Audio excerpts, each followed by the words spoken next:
queria que você abrisse lá no primeiro livro dos Reis, primeiro livro dos Reis, capítulo 1. Pastor, por que alguns são livros primeiros e outros são segunda, né? Porque os livros do Velho Testamento, irmãos, são literalmente livros, epístolas, porque a gente coloca lá, né? Segunda de Efésios, né? Segunda aos Coríntios, porque são epístolas, são cartas que foram escritas, né? Os do Antigo Testamento são os livros, então por isso que a gente fala primeiro livro, segundo livro, e as epístolas são cartas, por isso que elas são ditas segundas. Amém? Então, vamos lá. Todos acharam aí o primeiro livro dos Reis, capítulo 18, nós vamos ler. A princípio nós vamos ler apenas o versículo 21, tá? Eu estou aqui na versão eu gosto de usar a NVT, irmãos. E eu comprei uma Bíblia nova, tenho várias versões, né? Eu tenho uma Bíblia que eu comprei há um tempinho atrás da King James. Eu gosto demais da versão da King James, é uma versão um pouco diferente. Mas aí eu comecei a usar mais a NVI e a NVT que eu conhecia pouco. Comecei a usar a NVT, irmãos, mas que estou apaixonado por essa versão. E todos os textos, todos os sermãos que eu preparo, depois que eu leio na NVT, depois do sermão pronto, aí eu vou e leio lá, Tadeu, na NVT. Se encaixa muito melhor a versão da NVT, muda pouquíssimas coisas, é um pouco mais atualizada. Então, depois se você quiser baixar no seu celular, aí no seu tablet, a versão NVT é nova versão transformada. Ela é muito parecida com a NVI, mas é muito boa mesmo. Todos acharam aí?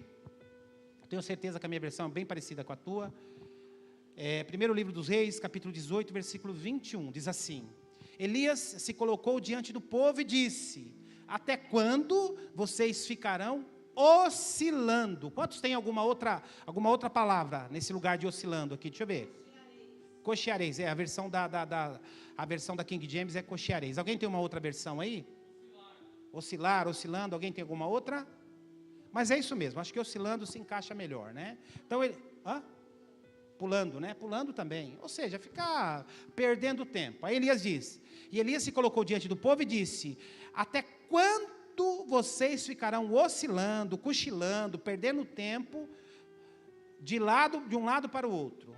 Se o Senhor é Deus, sigam-no, que o Senhor separou. E esse povo, de tempos em tempos, eles se desviavam dos caminhos do Senhor. Mas parte da nação, parte do povo. Mas aqui no período de Acabe, diz o seguinte, diz o texto, diz a história, que durante o período dele, praticamente todo o povo se desviou da presença do Senhor. Por quê? Porque esse homem se casa com uma mulher estrangeira, uma mulher que adorava deuses estranhos, especificamente a Baal, e pela influência dela, ele começa a construir altares por toda a região, por toda Israel. E pior, além de construir esses altares, ele começa a convocar o povo para que abandone a Deus e para que comece a adorar esses deuses pagãos. Olha que coisa, irmãos. E aí diz o texto que é um período terrível, é um período de seca, um período de fome. Diz o texto aqui que nesse período havia 3 anos que não chovia na terra. Então eles viviam um tempo de sequidão. Os céus estavam fechados. Quantas vezes eu e você já não passamos por esse tempo, já fizemos uma autorreflexão dizendo o seguinte: Senhor, parece que o céu está fechado sobre a minha vida, parece que nada acontece, parece que o céu está travado sobre a nossa vida. Quantas vezes já não fizemos essa reflexão? E o céu não se fecha, irmãos, apenas Deus deixa de abençoar, somente isso. Os céus estão sempre abertos para mim e para você. Agora, basta a mim e a você provocarmos o Senhor, basta a mim e a você andarmos segundo a vontade do Senhor, porque quando nós andamos, fazemos a vontade do Senhor, ainda que a gente entenda que nada está acontecendo, ainda que para a nossa percepção o céu esteja fechado, o céu esteja blindado, ainda que nós tenhamos essa percepção, nós vamos viver o melhor dessa terra, porque Deus tem o melhor para nós. Ainda que o que você esteja sonhando, que você esteja almejando, você não tenha conquistado. Mas aqui diz o texto, que durante 3 anos não chovia sobre a terra. E isso influenciou toda a influência que o rei tem sobre a vida dele, por intermédio da sua esposa, Jezabel. A influência negativa sobre a vida dele contamina todo o povo e, consequentemente, todo o povo e a sua família paga um preço pesadíssimo por ter se distanciado de Deus. E que responsabilidade isso gera para mim e para você, irmãos. Nós precisamos entender o seguinte, que todas as nossas atitudes, todo o nosso comportamento, todas as nossas decisões podem influenciar aqueles que estão ao nosso redor. Todas as nossas atitudes. Então a gente precisa tomar muito cuidado, somente nós, que somos casados, que temos filhos, nós que temos pessoas que se inspiram em nós, ou que gostam da gente, a gente precisa tomar muito cuidado com as nossas atitudes, porque a maneira que eu ajo, a maneira que eu vivo, as minhas decisões, as minhas atitudes, falam mais, como foi a nossa oração aqui, do que aquilo que sai da nossa boca. E foi exatamente aquilo que esse povo estava vivendo. As atitudes do rei, as atitudes frouxas, pagãs, idólatras, malvadas, perversas, ele era um homem perverso. As atitudes perversas daquele rei estava prejudicando, estava contaminando todo o povo, todo aquele povo que outrora, antigamente, adorava a Deus e agora estava adorando a deuses estranhos. E olha que coisa interessante, irmãos, no versículo 16, voltando um pouquinho aí, olha que coisa interessante, isso tem muito a ver conosco também. Então Abadias, que era o servo do rei, foi até dizer, então Abadias foi dizer a Acabe que Elias tinha vindo, e Acabe saiu para encontrar-se com Elias. Quando Acabe viu, disse: é você mesmo, perturbador de Israel? O que estava acontecendo aqui, irmãos? Durante 3 anos, Elias estava foragido, ninguém sabia onde Elias estava, ninguém achava, ele era o homem mais procurado da nação, mas ninguém sabia onde ele estava, porque o Senhor o havia guardado. Aí ele chega até Abadias, que era um servo do rei, e ele diz: olha, diga ao rei, Acabe, que eu vou ter um encontro com ele. E Abadias diz para ele: Elias, você está doido? Faz 3 anos que o mundo inteiro está atrás de você. Faz 3 anos que o rei está desesperado atrás de você, sem saber onde você está. Imagina eu chegar lá, dizer que eu tive um encontro com você, que eu sei onde você está e você não aparece. O rei vai me matar, o rei vai me decapitar, minha vida... Ele diz: olha, pode dizer para o rei, que eu vou me encontrar com ele.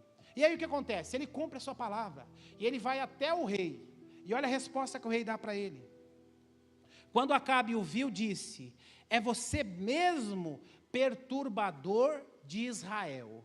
Olha, irmãos, que isso está no nosso DNA, isso é desde lá, volto a dizer, da nossa geração adâmica. Nós nunca ou poucas vezes nos responsabilizamos pelas nossas dificuldades, pelas nossas debilidades ou pelas nossas atitudes erradas. Esse homem se afasta de Deus, ele casa com uma estrangeira, ele começa a influenciar todo o povo a abandonar a Deus, ele vira um idólatra, ele torna todo o povo um idólatra, e quando ele se encontra com o profeta, o que ele diz para o profeta? É você mesmo, perturbador de Israel. Ou seja, tudo aquilo que ele havia feito de errado, todas as suas atitudes que desagradavam a Deus, ele está jogando na conta e na responsabilidade do profeta Elias. Será que a gente faz isso também? Transfere a culpa? A culpa é do meu pai, a culpa é da minha mãe, o meu chefe que não presta, o cliente que é um perturbador, a minha esposa que não me entende, meu marido que é um tranqueira, a minha sogra que é uma cascavé. Será que a gente tem esse costume de sempre querer transferir?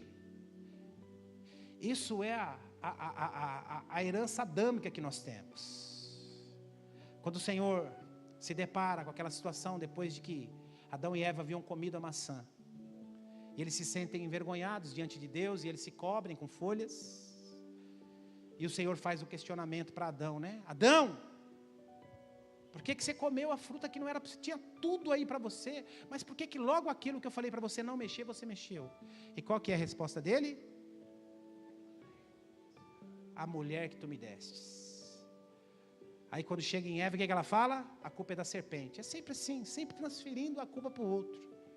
Mas é interessante, irmãos, que Elias, ele não se frustra por isso, ele não fica E ele está ali para fazer um confronto, e ele está ali para mostrar para o rei que tanto o rei como aquela nação precisavam mudar de atitude. Olha a resposta de Elias.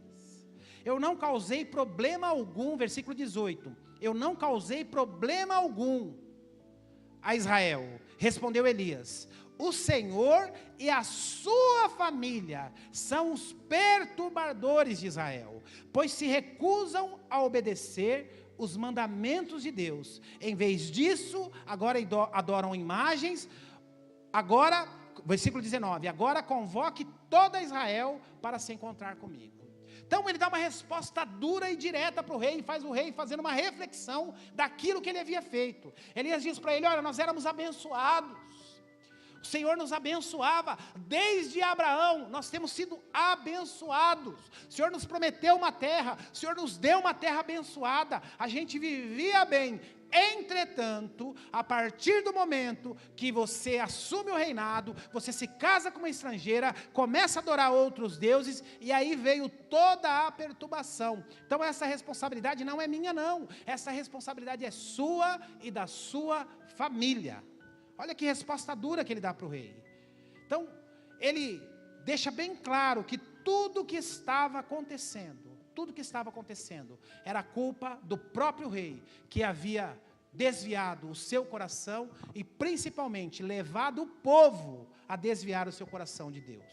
E por isso que o povo estava sofrendo tanto.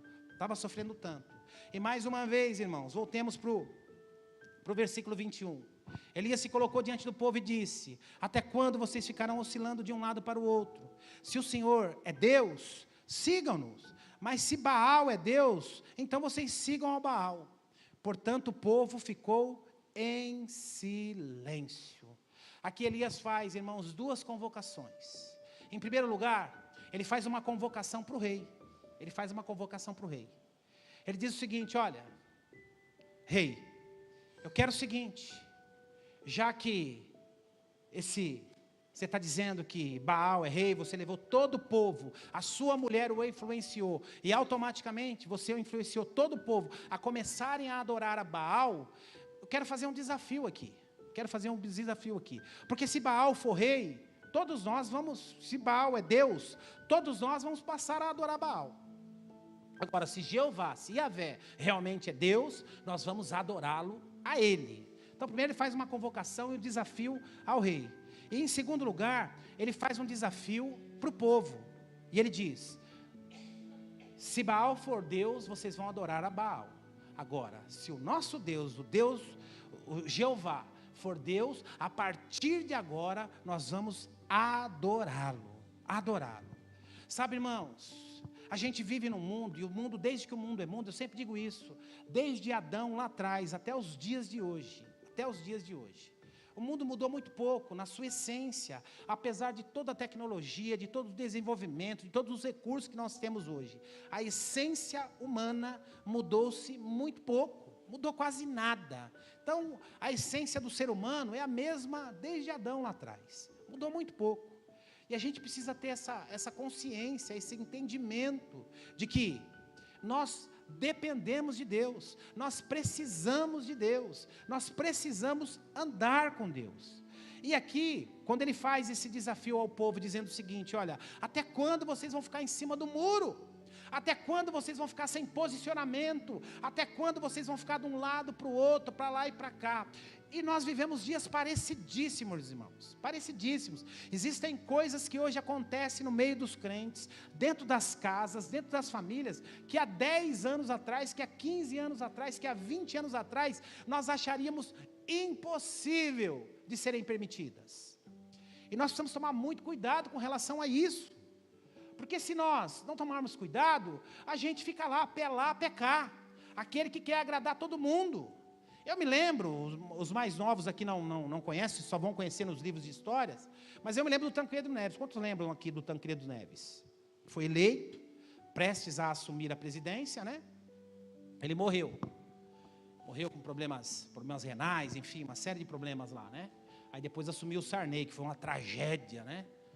E eu lembro que uma vez ele perguntado, ele era mineiro, né? E uma vez ele numa coletiva, depois você procura no YouTube aí, tem numa coletiva, ele é entrevistado, o repórter pergunta para ele assim, né? Ia ter clássico, né?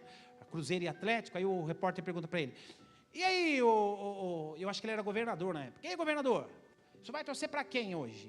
Ele falou assim, eu sou atleticano, rapaz, mas meu coração é cruzeirense, mas eu não vivo sem o América. Eu sou atleticano, meu coração é cruzeirense, mas eu não vivo sem o América. Mas ele respondeu isso na maior cara de pau, ele não estava brincando, ele falou sério. E sabe, irmãos, eu lembrei desse episódio, porque tem um monte de crente vivendo assim. Ele é crente, ele é simpatizante, ele vem no culto, ele vai na célula, mas ele quer continuar levando a vida que ele levava antes. Assim era o povo. O povo estava assim, olha, eu sei que Jeová é Deus, mas eu não posso desagradar o rei também. Ou seja, na casa deles, eles até cultuavam Jeová, mas eles iam nos templos de Baal para não desagradar o rei, entendeu? Então assim, aí fica naquela, pelar, pecar, os mornos. E Elias vem para este confronto, para fazer o povo se posicionar. Por isso que o povo fica em silêncio aqui. Por isso que o povo fica em silêncio. Elias está dando um choque de realidade nesse povo, dizendo o seguinte, olha, vocês precisam se posicionar. Se Baal é Deus, vamos todos adorar a Baal. Agora, se Baal não é Deus, nós voltemos para o nosso Deus verdadeiro, aquele que nos resgatou, aquele que nos salvou, aquele que nos trouxe de volta à vida. Este é o grande problema, irmãos. A gente vive num mundo conturbado, que os valores que mais são, eu digo aqui, irmãos, sem fazer juízo de valor aqui, fazer juízo de valor aqui. Tem pessoas aqui que acham o Donald Trump deplorável, e ele é uma pessoa difícil mesmo. Agora, como foi fácil para ele ganhar a eleição, e eu falei isso para um monte de gente, pastor, você vai queimar a língua, eu falei isso para um monte de gente, falei, ele vai ganhar e vai ganhar de lavada, mesmo contra toda a imprensa, contra tudo, por quê? A maior bandeira da Kamala Harris era aborto, ela só falava de aborto, ela não falava sobre economia, ela não falava de saúde, ela desviava de todos os assuntos, e só falava de aborto. Aí aconteceu o que aconteceu, tomou uma lavada, né? O Partido Republicano ganhou em estados que praticamente nunca tinha ganho, porque os valores hoje estão muito distorcidos, e muitas vezes, sem nós tomarmos cuidado, nós embarcamos nessas ideologias também, nesses caminhos também. É por isso que, como na nossa oração, no início da nossa oração, eu disse isso, eu fiquei tão triste, tão frustrado, um pastor sério que eu respeito, que ele disse que rodou em Brasília, ele falou que não conseguiu achar um mecânico honesto. E que tristeza isso, volto a dizer, é claro que ele generalizou, tem muitos bons, mas para o cara falar isso é porque ele deve ter sofrido na mão de muitos aí, né? E quantos já não devem ter sofrido com pedreiro, com eletricista, com profissional liberal, por quê? Porque muitas vezes são crentes de banco de igreja, são crentes dentro da igreja, mas fora da igreja tem uma vida completamente em desacordo com aquilo que são os preceitos da Bíblia, do livro que rege a nossa vida. E o que Elias está fazendo aqui é exatamente isso, levando o povo a uma reflexão. Ele está dizendo, olha o que vocês estão experimentando por ter abandonado a Deus, olha a vida que vocês estão levando por terem abandonado a Deus, olha o sofrimento que vocês estão passando por terem abandonado a Deus. Há tempo de voltar ao Deus verdadeiro, há tempo de colocar a vida em ordem, há tempo de voltar-se a Deus, dizendo, arrependido, Senhor, perdoa-me, pequei, estou de volta, quero adorá-lo novamente. Então, o que Elias está fazendo é exatamente isso, levando o povo a uma reflexão. Indo aqui para o versículo 17, estas pessoas, irmãos, que muitas vezes fazem parte do nosso convívio, são pessoas agradáveis, pessoas que às vezes a gente gosta de estar junto, de comer junto, estar numa festa junto, de às vezes viajar junto, essas pessoas são agradáveis, entretanto, e elas são dedicadas, muitas vezes, dedicadas a fazer o que desagrada a Deus. Olha só, no versículo 27 diz assim, versículo 27 e versículo 28. Por volta de meio-dia, Elias começou a zombar deles. Elias faz o desafio, para a gente entender primeiro aqui. Elias faz um desafio, ele faz uma convocação ao povo dizendo, olha, a quem vocês vão adorar? Ou Baal é Deus, ou Jeová é Deus. Vocês precisam decidir. Não dá para você adorar a Deus lá no secreto da tua casa, ir no templo e ir adorar Baal. Vocês precisam decidir o que vocês querem da vida. E pro rei ele faz uma convocação, ele diz um desafio. Ele diz assim, olha, pegue os 400 profetas de Baal, 2 novilhos e lenha. Nós vamos fazer 2 altares aqui. 2 altares. Os 400 profetas de Baal de um lado, com o seu novilho cortado, preparado, e eu do outro lado aqui, sozinho, com a minha lenha, com o meu novilho cortado, e nós vamos aqui, os seus 400 profetas, vão clamar, vão adorar a Baal, e o Deus que lança fogo do céu e consumir o sacrifício, esse será Deus. E aí diz o texto, irmãos, que durante a manhã inteira, até o meio-dia, esses 450 profetas estavam lá adorando e convocando e orando, empenhados em fazer aquilo que desagradava a Deus. Olha o ponto que eles chegavam aqui, versículo 27. Por volta do meio-dia, Elias começou a zombar deles. Vocês precisam gritar mais alto, dizia ele. Sem dúvida, ele é um Deus, de letra minúscula. Talvez esteja meditando, ou ocupado em outro lugar. Ou talvez esteja viajando, ou dormindo, ou precise ser acordado. Então gritaram mais alto, como era de costume, e cortaram-se com facas e espada até sangrarem. Olha a disposição, irmãos, desses profetas, que estavam adorando um falso Deus. Eles oravam, gritavam, meditavam, e ao ponto que eles não recebiam respostas, eles começaram a se sacrificar. Existem hoje, nos dias de hoje, assim como nos dias de Elias, assim como nos dias da igreja primitiva, homens e mulheres dispostos a sacrificar-se para desagradar a Deus, para fazer coisas que são abomináveis à vontade de Deus. Agora, eu e você, irmãos, precisamos estar atentos a isso. Nós queremos avançar, nós queremos ir longe, nós queremos ser abençoados na nossa casa, na nossa família, na vida dos nossos filhos, no nosso casamento. Nós precisamos descer do muro, irmãos. Ou nós adoramos a Deus, ou nós adoramos ao mundo. A representação aqui de Baal simboliza, tem a simbologia do mundo, das coisas que desagradam a Deus. Eu sempre digo isso, nós vivemos no mundo, mas não pertencemos a este mundo. Não pertencemos a este mundo. E aqui, ele diz isso, esse povo começa a se sacrificar. Se nós não vigiarmos, não estivermos alerta, nós muitas vezes aceitamos tudo aquilo que desagrada a Deus dentro da nossa casa, dentro da nossa família, dentro do nosso convívio e principalmente dentro da igreja. Então nós precisamos tomar muito cuidado. Se nós queremos avançar, irmãos, se nós queremos ter o céu aberto sobre a nossa vida, se nós queremos ser abençoados, nós precisamos nos posicionar. O Senhor abomina aquele que é neutro, aquele que não quer ficar nem mal com Deus e nem mal com o rei Acabe. Fica ali em cima do muro. Você quer avançar? Se posicione. Você quer avançar? Se posicione. Decida o que você quer para a sua vida. Decida o que você quer para a sua casa. Decida o que você quer para o seu casamento, para a sua família. Não dá mais para ficar nesse vai e não vai. Não sei se eu vou, não sei se eu fico. Por isso, irmãos, que vir para a igreja é importante? É importante. Mas o mais importante é o que você faz fora daqui. Vir para a igreja, estar na célula é importante, é muito importante. Precisamos ser alimentados, precisamos nos relacionar uns com os outros, ter comunhão. Mas o mais importante é a segunda-feira, é a terça, é a quarta, é o sábado. Isso é o mais importante. Isso é o mais importante. Onde o povo estava? Olha o que diz o versículo 30. Versículo 30. Então Elias disse ao povo: venham até aqui. Todos se reuniram em volta dele, enquanto consertava o altar do Senhor, que havia sido derrubado. Em primeiro lugar, irmãos, esse versículo 30 nos ensina e nos mostra as duas coisas. Primeiro, Elias chama o povo, ele diz: olha, venham todos para cá, venham todos para cá. Isso denota e mostra para mim e para você, que o povo estava distante do profeta, automaticamente o povo estava distante de Deus. E a pergunta que fica para o meu e para o seu coração agora é: onde você está posicionado neste momento? Onde você está posicionado nesta hora? Você está perto de Deus ou você está distante de Deus?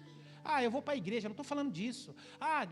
Na quinta-feira eu estou na célula, no sábado eu estou na célula, na quarta eu estou na célula. Não estou falando disso. Estou falando do seu relacionamento com Deus. Você está próximo ou você está distante? O profeta diz para o povo: venham, aproximem-se. Aí na sequência, o que ele diz? Venham, voltem para cá. Enquanto isso, ele consertava o altar do Senhor, que havia sido derrubado. Irmãos, a gente precisa quebrar um conceito que a gente se vê muito aí em igreja pentecostal, e eu não tenho problema nenhum com isso, mas é um conceito completamente errado. Isso aqui não tem nada de altar, viu? Tem nada, isso aqui é um palco. Isso aqui é um palco. Amanhã, se a gente sair daqui amanhã, isso aqui pode virar uma boate. Sabia disso? Então, a igreja somos nós, o templo do Espírito Santo somos nós. Então, isso aqui, ó, que eu estou pisando, que foi muito bem feito aqui pelos meus amigos aqui, Marquinhos, o Marcelo e tal. Isso aqui é um tablado, isso aqui é um palco. Isso aqui é um púlpito. É um púlpito que ele pode ser usado numa igreja, ele pode ser usado num hotel, ele pode ser usado numa convenção, ele pode ser usado numa sala espírita, ele pode ser usado num salão do reino. Então não tem nada de altar aqui. Altar, irmãos, é a nossa relação com Deus. O nosso altar é a nossa devocional, o nosso relacionamento com Deus, o nosso tempo com Deus. Esse é o altar que Elias está restabelecendo aqui. Está convocando o povo para restabelecer o altar com Deus. Então o altar não é isso aqui não. Ele faz o sacrifício no Velho Testamento, ele restabelece o altar para fazer o sacrifício. Mas o altar que Elias está dizendo aqui é a respeito disso, a respeito de nos voltarmos para Deus, voltarmos a nos relacionar de maneira íntima com este Deus. Elias viu que o povo estava distante e chamou para perto para reconstruir o altar. Aí o que ele faz, irmãos? Na reconstrução do altar, ele pega 12 pedras, representando as 12 tribos de Israel. Isso fala a respeito de famílias. É o que Deus quer fazer conosco. Ele quer restabelecer a aliança com as nossas famílias, com os nossos filhos que muitas vezes estão frios, estão desviados. Às vezes o marido que está distante, às vezes a esposa que está meio devagar. Ele quer fazer isso. Então ele pega as 12 tribos, que representam as 12 famílias de Israel. E ele coloca lá as 12 pedras. Ele manda cavar uma valeta. Em volta dessas 12 pedras ele coloca lenha, ele coloca o novilho cortado, e aí nessa valeta ele faz uma valeta, o texto depois você termina de ler na sua casa. Nesta valeta ele faz uma valeta que caberiam 12 litros de água. Ele pede as jarras, e aí ele pede para fazer o sacrifício. Enquanto ele zomba dos profetas de Baal, que estão lá se sacrificando, se cortando, se mutilando, pedindo fogo do céu, e o fogo não cai, o que ele faz? Depois do altar preparado, ele pega as jarras de água, e ele derrama por 3 vezes, 12 litros de água sobre o sacrifício. 12 litros de água.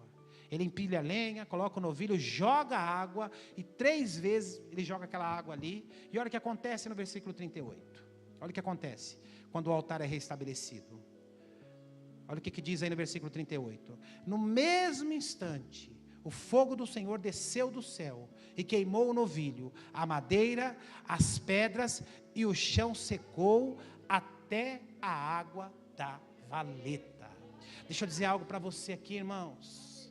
A partir do momento que nós restabelecermos o altar da nossa casa, da nossa família, a manifestação do céu se fará sobre a nossa vida. É isso que Deus quer fazer. Às vezes a manifestação não tem acontecido porque falta isso, falta restaurar o altar da nossa vida, do nosso relacionamento com Deus. Talvez você esteja muito frio, talvez você esteja muito distante, talvez você esteja muito disperso. A semana passada, retrasada, nós falamos aqui sobre distração, distraído com tantas outras coisas. Mas a partir do momento que o altar é restabelecido, a partir do momento que o altar é restabelecido, é consertado diante de Deus, o fogo do céu vem e consome todo o sacrifício. Todo o sacrifício.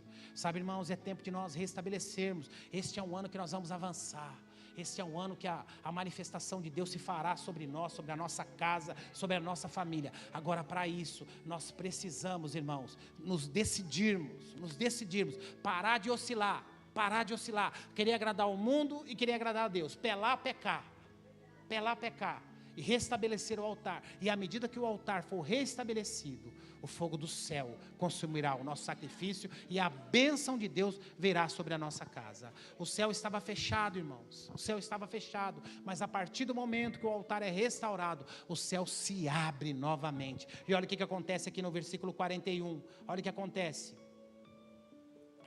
Em seguida, Elias disse a Acabe: vá comer e beber, pois eu ouço uma forte tempestade chegando.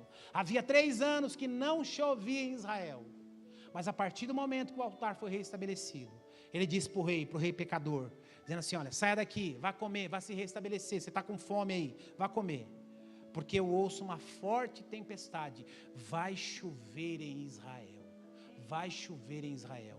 Levante sua mão para o céu aí. Vai chover em Santo André, vai chover na sua casa, vai chover na sua família, vai chover em São Mateus, vai chover no São Rafael, vai chover na sua casa. Sabe por quê? Porque o altar está sendo restabelecido. Assim que o fogo foi consumido, irmãos, assim que o fogo foi consumido, o povo viu aquilo. Versículo 40. Versículo 39. Quando o povo viu isso, todos se prostraram com o rosto no chão e gritaram: ó, o Senhor é Deus, sim, o Senhor é Deus. Então Elias ordenou: prendam todos os profetas do Baal, não deixem nenhum escapar. O povo prendeu e Elias o levou até o riacho de Quizon e matou a todos. Todos foram mortos. Em seguida Elias disse para Acabe: vá comer, vai se restabelecer, porque eu já vejo que vai chover em Israel. Sabe, irmãos, a partir do momento que nós decidimos restabelecer o altar, colocar a nossa vida em ordem, volto a dizer, o céu não se fecha, o céu está sempre aberto para nós, o céu está sempre aberto para nós. Agora, talvez a manifestação do céu não esteja acontecendo na sua vida, na sua casa, porque talvez o altar não tenha sido restabelecido. É tempo, se nós queremos ser abençoados, irmãos, é tempo de nós restabelecermos o altar. Eu sempre falo sobre isso aqui, pararmos de fazer concessões, aquilo que desagrada a Deus, aquilo que nos afasta de Deus, aquilo que nos distancia de Deus, é muitas vezes aquilo que impede a bênção de Deus sobre a nossa vida. 2025 é um tempo de avanço, mas é um tempo de nós colocarmos a nossa vida em ordem, restabelecermos o altar, para que o céu se abra novamente e a gente possa sentir o cheiro da chuva de bênção sobre a nossa vida e sobre a nossa casa. Amém?